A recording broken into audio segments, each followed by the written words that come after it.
Bab 4. Perubahan masyarakat Indonesia pada masa penjajahan dan tumbuhnya semangat kebangsaan. A. Kedatangan bangsa-bangsa Barat ke Indonesia. 1. Latar belakang kedatangan bangsa Barat. A. Kekayaan alam Indonesia. B. Motivasi 3G. God atau kekayaan, glory atau kejayaan, dan gospel atau penyebaran agama.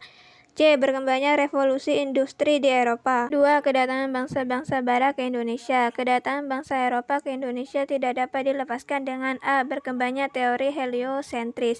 B. Kemajuan ilmu dan teknologi. C. Keinginan untuk mencari pusat rempah-rempah. Adapun bangsa Eropa yang berlayar sampai ke Indonesia adalah Portugis, Spanyol, Belanda, Inggris. B. Kondisi masyarakat Indonesia pada masa penjajahan. 1. Pengaruh monopoli dalam perdagangan. Monopoli berasal dari dua kata, yaitu mono dan poli. Mono berarti satu atau tunggal, sedangkan poli berarti banyak.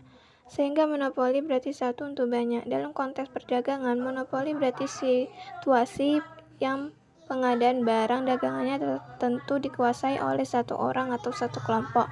Dengan demikian, harga barang dapat dikendalikan oleh pelaku.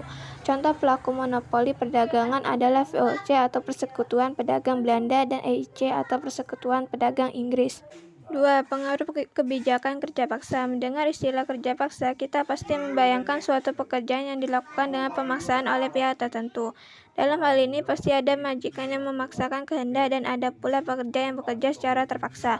Pada zaman penjajahan Belanda, rakyat Indonesia pernah mengalami kerja paksa yang dikenal dengan nama kerja rodi. 3. Pengaruh sistem sewa tanah. Sistem sewa tanah diberlakukan bagi masyarakat Indonesia pada masa Gubernur Jenderal Raffles dari Inggris. Sistem sewa tanah ini dikenal dengan nama Landgrant System dengan ketentuan sebagai berikut. A. Petani harus menyewa tanah meskipun dia adalah pemilik tanah tersebut.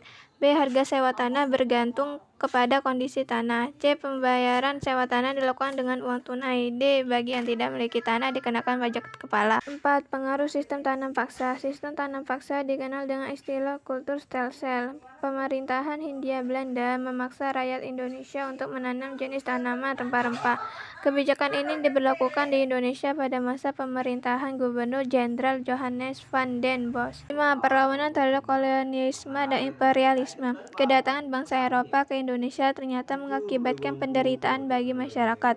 Penderitaan ini terjadi di berbagai aspek kehidupan masyarakat. Sebagai reaksi dari penderitaan dan berbagai kebijakan yang merugikan masyarakat, maka terjadilah perlawanan di berbagai daerah. C. Tumbuh dan berkembangnya semangat kebangsaan. 1. Latar belakang munculnya nasionalisme Indonesia. Nasionalisme di Indonesia muncul disebabkan adanya faktor dari dalam dan luar negeri.